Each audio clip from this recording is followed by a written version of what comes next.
What exactly is literacy, you may be wondering, and why is it important that your child develop a competency in it? Literacy is the desire and ability to create meaning and communication by listening, speaking, reading, writing, viewing, and visually representing ideas. All of these things are crucial in attaining goals, developing knowledge and potential, and making contributions as a human in our wonderful society. For most of us, literacy is developed at a very young age and is continually developed and mastered over a lifetime. Literacy includes a number of processes such as language development, word analysis, reading fluency, overall comprehension, writing comprehension, and visual representation. Although our education system is responsible for teaching these concepts to children, it is through communication and frequent socialization with other kids that they fully grasp the concepts of literacy and as they implement both written and oral skills in their day-to-day life. Here are a few activities that you can do at home with your child that will help them fully master their language and literacy skills. For this activity, you'll need item number 4 from your kit and 3 small manipulatives such as coins or toys. In preparation for this activity, you'll pick a few short words that you can sound out and whose syllables can fit into the Elkonin boxes. In this activity, you will assist your child in segmenting, sounding out, and blending words.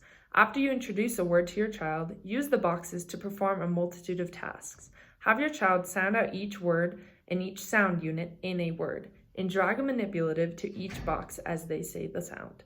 When they finish, have them sound out the whole word. Today, Aubrey, we're going to talk about the word big. Can you say big for me? Big. Awesome. What is the first sound you hear in the word big? B. Great. Now when you say B, can you drag one of the nickels up to the box? B. Awesome. What is the next sound in the word big? I. Great. When you say it, can you drag the other nickel up to the box?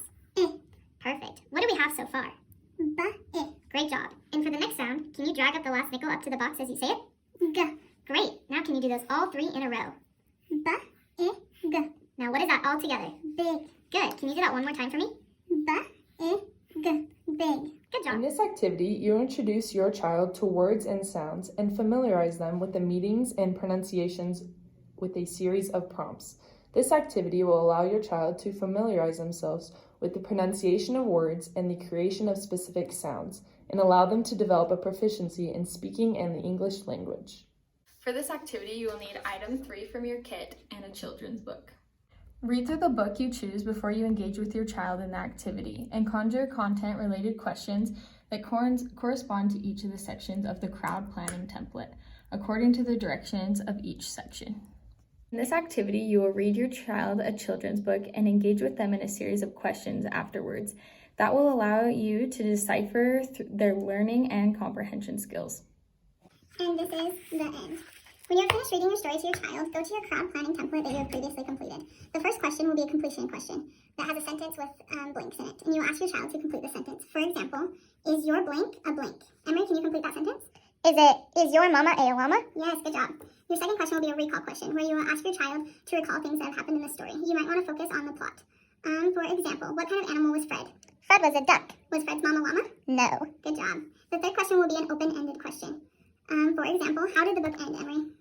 The book ended when Fred found his mom, the llama. Good job. The fourth question will be a W or WH question, which is a who, what, where, when, why question. This is a good opportunity to focus on vocabulary. For example, Emery, what does silly mean? Silly means something is really funny or maybe crazy. What's something you find silly?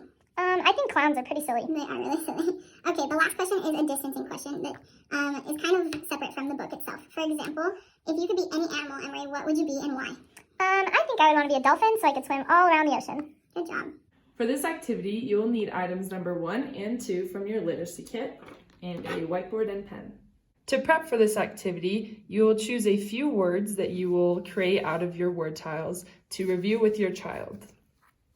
Step 1 is to put your dry erase board in front of the child with 3 lines on it like this. Step 2 is to put only the sound tiles needed to segment the target word at the top of the workboard. Our word that we're using is big. Step 3 is to mix and cover the sound tiles. You can do this with your hand like this throughout the activity. Step 4 is to say the word big and have your child repeat the word big. Big. Awesome. Step 5 is to ask your child the meaning of the word. Aubrey, what does big mean? Big is the opposite of small. Good. And how would you use big in a sentence? The mountains outside are really big. Good job. If your child has difficulty with this, you can give them an example sentence. Step 6 is to say the word again, big, and have your child say the word by sounding out each sound. Emery, can you sound out each sound in the word big? B, I, G. Good job. Step 7 is to ask, what is the first sound of the word big? B. Good job. At this point, you can uncover your tiles like so, and say, please find the first sound of the word, and say the sound as you pull it down. What is the first sound in the word big? B. Good job. You can have your child say the sound and pull the first sound onto the first line of the word line. Step 9 is to cover the sound tiles again, like this, and ask, what is the second sound in the word? Exaggerate stretching the word if needed, and uncover the sound tiles for the child. Aubrey, what is the second sound in the word big? I. Good job. Can you find the I sound for me? Good job. At this point, you have your child pull the second sound to the second line. I. Good job. Step number 10 is to cover the sound tiles again and ask, what is the third sound in the word? Just like this. Aubrey, what is the third sound in the word big? G. Good job. At this point, you can have your child find the third letter and pull it down to the third line in the word line as they say the sound. G. Awesome. After the child puts all the sounds in place, say, let's check each sound. Can you say this sound for me? B. Can you say this sound for me? I. And this sound for me? G. Awesome. The last step is to say, let's blend all the sounds all together and read the word. B. I. G. Good job. For this activity, you will need page 3 of item 5 in your literacy kit and a whiteboard and marker. To prepare for this activity, you will read through the instructions on this page.